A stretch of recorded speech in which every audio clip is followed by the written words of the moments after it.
Hey everyone, welcome back. My name is Antonio Alanís, and I'm a multidisciplinary visual artist. And in today's discussion, I want to talk about a continuating thought or idea from a previous video about how, as an artist, I am responding to essentially second Trump administration and all the ideas that are happening and I'm responding to. And in one of the video segments, I talked a lot about how we can use literature as a reader, how I can think that, again, literature and ideas are a continuing opportunity to resist.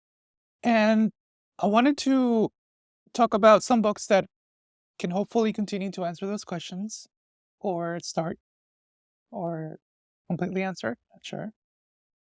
But this video, I want to pretty much do a book haul and talk about the books that I have, books that I just got, and continue to think about how, as an artist, I can respond to hate and to all the things that are happening.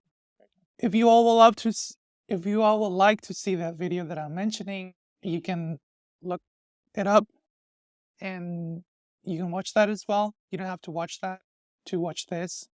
But if you are interested more about the questions that I raise around how can artists continue to respond, or how me as an artist I am responding, that can be a starting point to how I started this video. So let's start with the first one. The first one is called Mexico at the World's Fairs, Crafting a Modern Nation. And this is from Mauricio Tenorio Trillo. And this is a book I got in a museum. The museum is called the National Museum of Mexican Art in Chicago. And I got it because I thought it was, one, very colorful. It's lime green, and I said, I want to read it. And I start to look at the description of the book, and I thought it was interesting. One, I got it because, and I think this whole video is about this. Going back to the original question, is how, as an artist, can I stand against hate? Essentially, all the things that are happening and the attacks in our community. And for me to know what I can do as someone who understands the importance of history and what has happened, I also want to ground those questions into what has happened before. And I'm not sure if these books will do that. I'm not sure if these are the quintessential books to read and answer those questions or ground the questions that I have. But I think it's an important start, an important step in beginning to answer.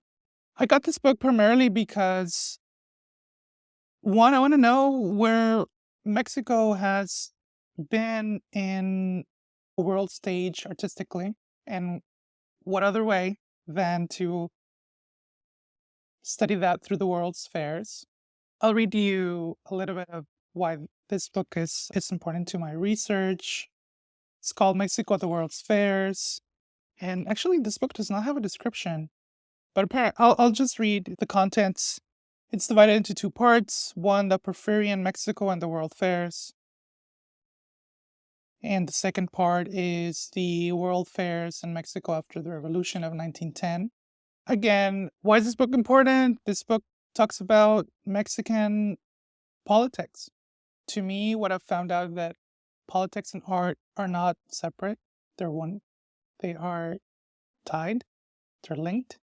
And for me to read that this book talks a lot about Porfirian Mexico and revolutionary Mexico post 1910 shows that this is another opportunity for me to learn about how artists have responded to the world and to the country, in the country, to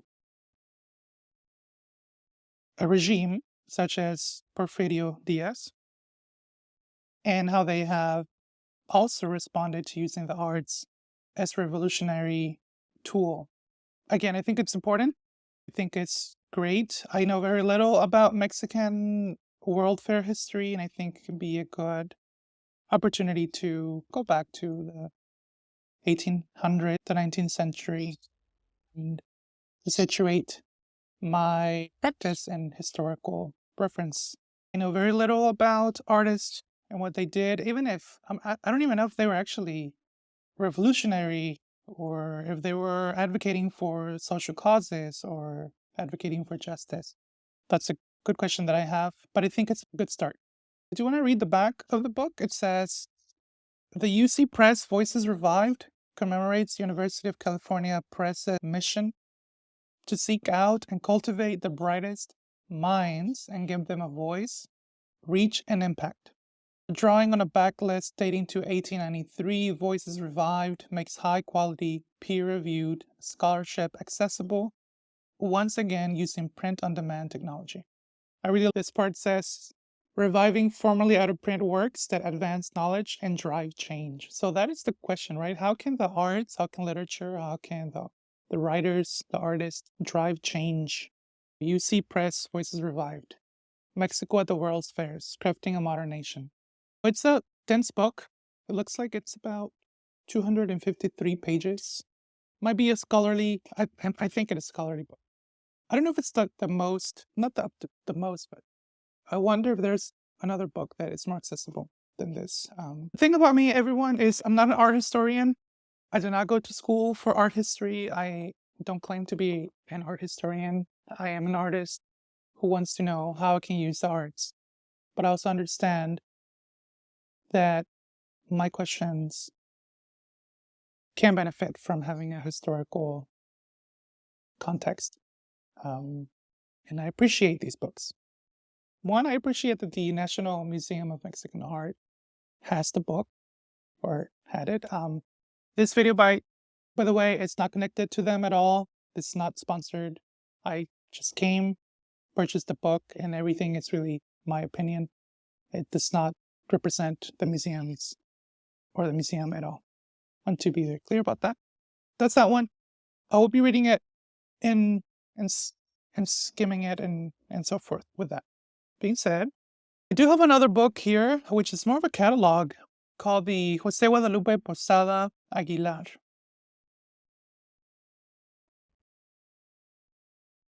Again, from the National Mexican Museum of Art. Here, it's a very nice, love the feel. Again, I wanted to buy this catalog because José Guadalupe Posada has been an inspiration with a lot of his work the past decades, not only in my craft, but also in many other artists throughout the international Mexican-American or United States relationships. His work continues to influence, and I think it's important to learn about how this artist, whether he was a activist artist or not, I'm not sure. I want to learn more about how he used his craft to talk about issues, to talk about things that were important to him and his business, his press. And I think that as an artist, I can benefit from how he uses art as a tool to inform, to possibly drive change. I'm not sure if he did that, if he used his art to advocate for someone or for people. But as far as I understand, he has used his work to do that. I may be wrong, not sure. But I think it's important to continue to bring in artists who have already done this in their work. José Guadalupe Posada, again, it's a catalog. It says here in the book that it was published and distributed by the Mexican Fine Arts Center Museum, 1852 West 19th Street, Chicago, Illinois. I'm not sure if this particular catalog is available in other stores or other places, but I think it's a good opportunity to have.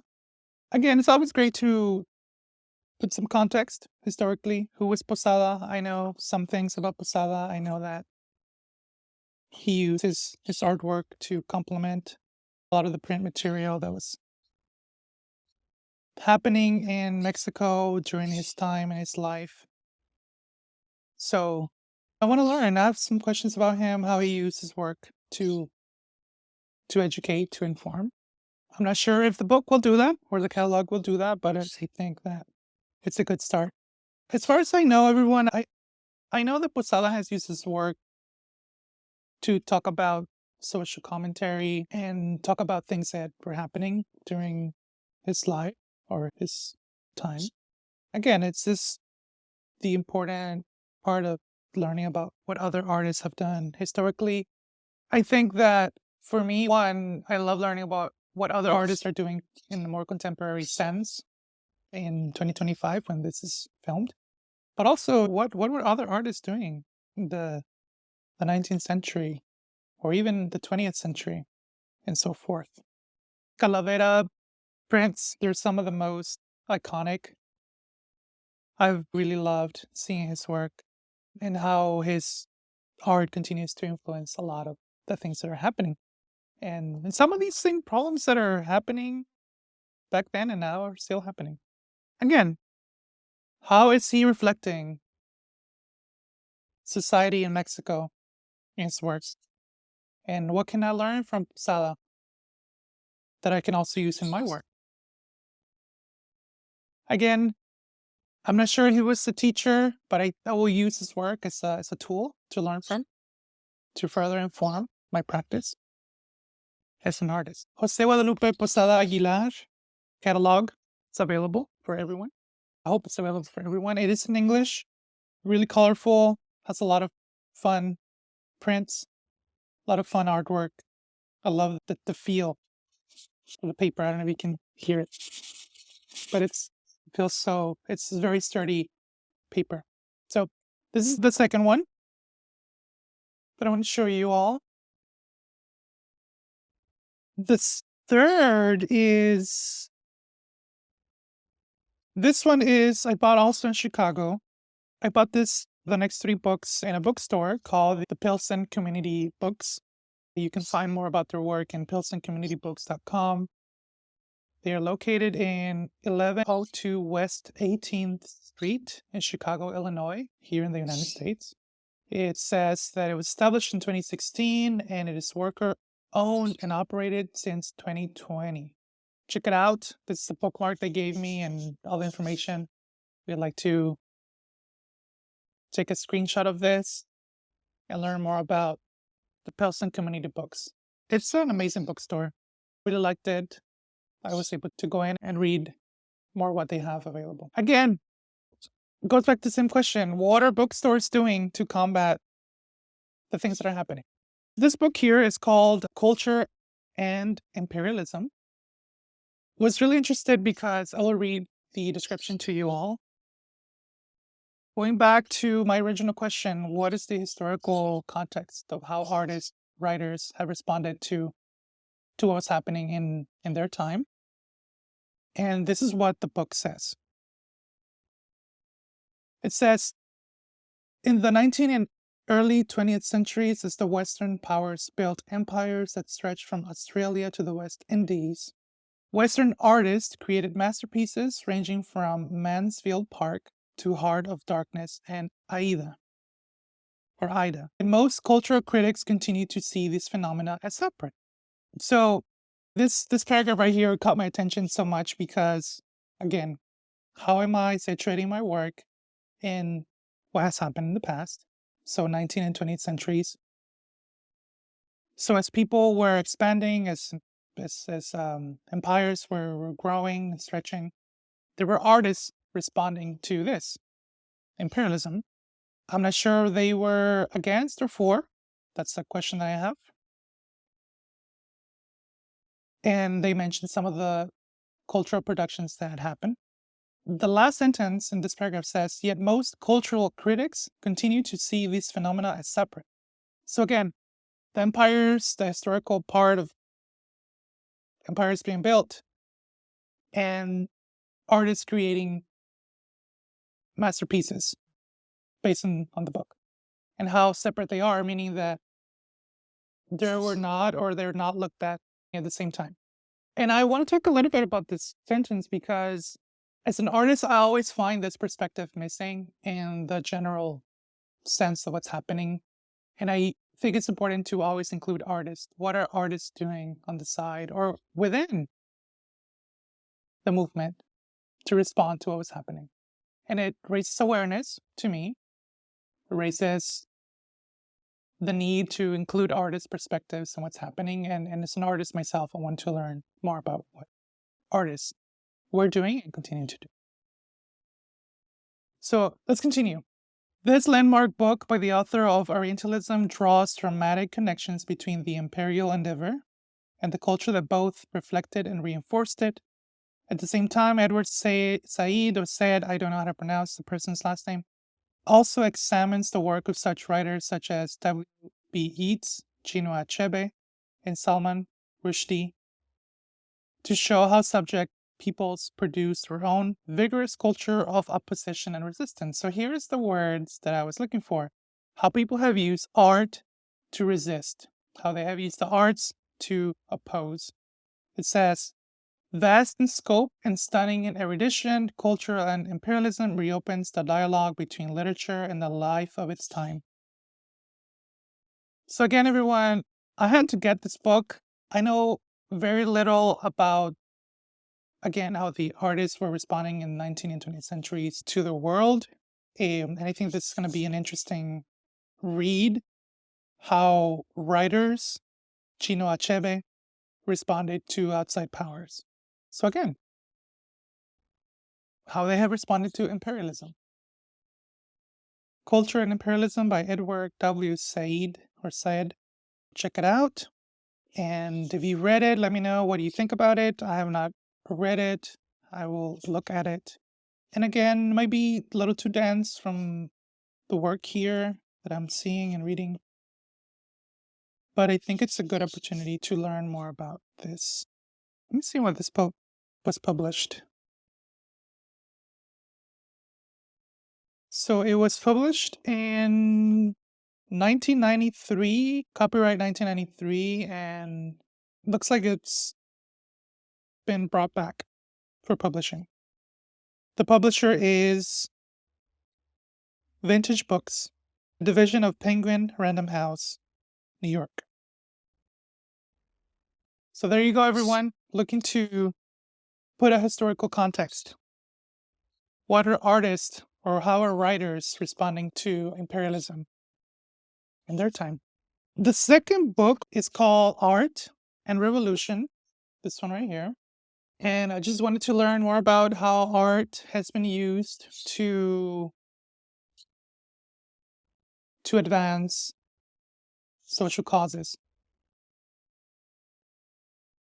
This book right here, it's important. As someone who has enjoyed visiting Mexico and seeing a lot of the muralist work in the muralism, I've been really captivated by the social messages that they have carried.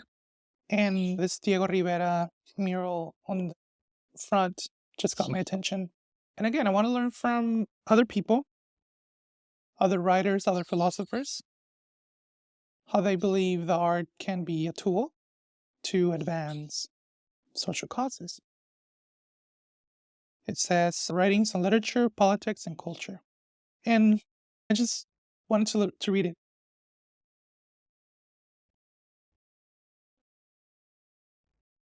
Let me tell you more information about this book. It's called, again, Art and Revolution, copyright 1970 by Pathfinder Press. And the first edition was 1970, second edition was 1972. The fourth printing was in 1992, and the 21st printing in 2024.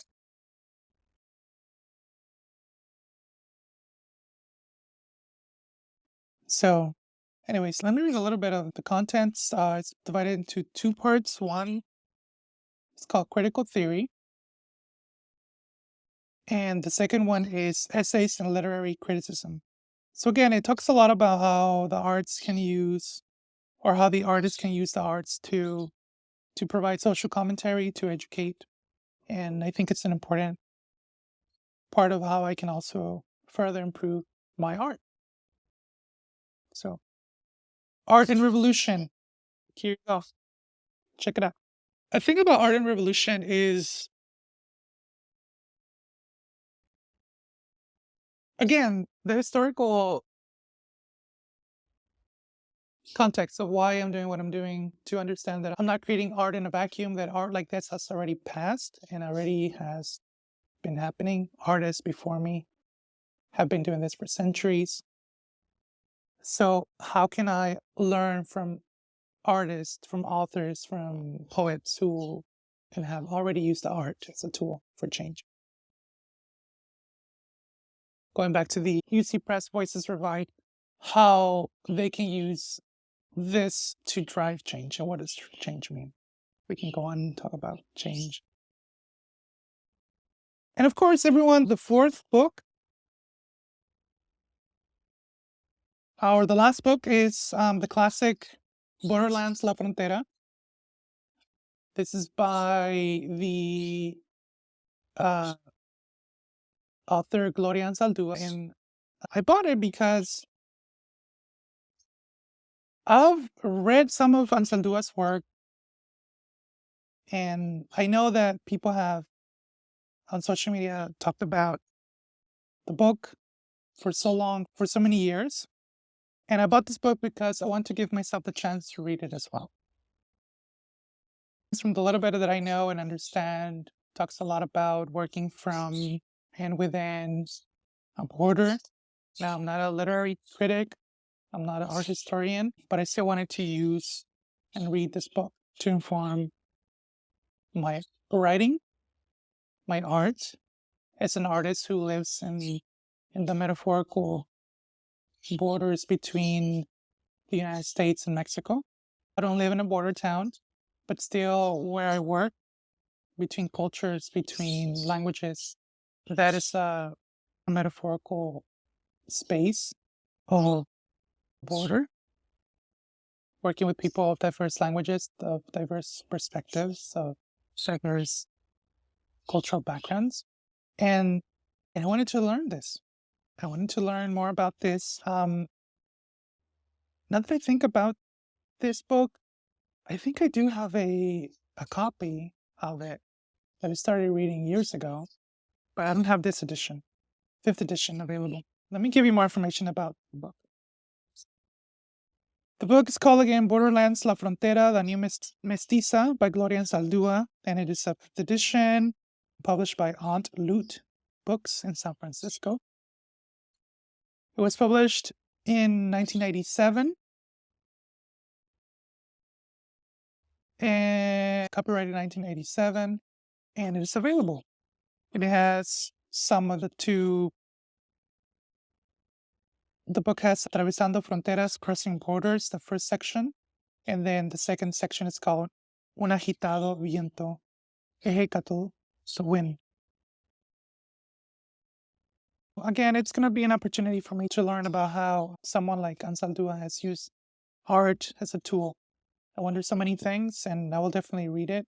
I want to read the back part, which is called Chicana Studies, Women's Studies, and says, the U.S.-Mexican border es una herida abierta where the third world grates against the first and bleeds. Herida abierta meaning open wound.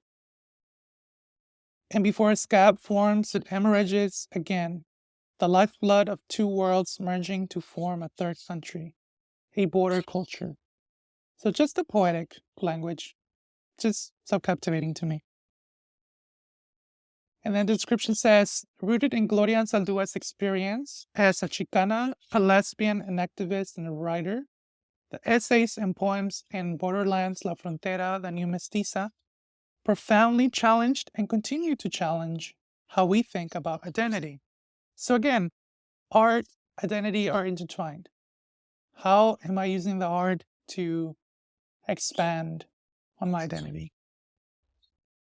Borderlands, La Frontera remaps our understanding of what a border is, presenting it not as a simple divide between here and there, us and them, but as a psychic, social, and cultural terrain that we inhabit, and that inhabits all of us.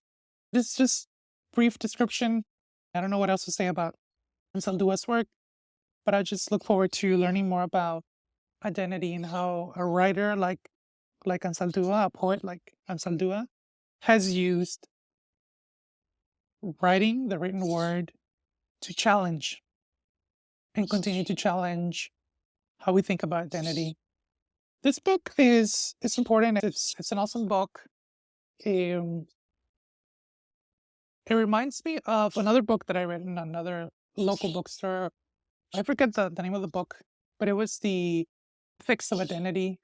And I remember reading the important part of how identity can influence how we see ourselves and how others see us, how we tell our stories, how other people tell our stories. And I wanted to get that book as well, but I did not. I would like to read these books first before moving on to other books on identity. But again, I think that these books, as we continue to learn that our communities are attacked, that there are book bans, that our authors their works are being banned, I think that these books are an opportunity to push back, opportunity to stand against hate. And all these things that are rolling down. Again, everyone, I'm going to just give you all a bit more of the life of an artist as I continue to use these books in my work. I'm not going to really say that I want to make a book club or anything like that.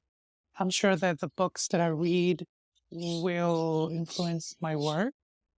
And as I continue to work in this space, in this world, I will continue to build my own practice from other people's work as well. Maybe some of their ideas will trickle down to my work.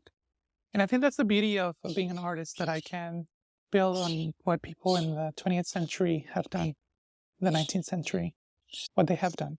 Again, Gloria Anzaldúa's Borderland, La Frontera, seminal book. The next one is, or the first one I talked about was Mexico at the World's Fairs, also available. And the other books are Art and Revolution. Oh, come back.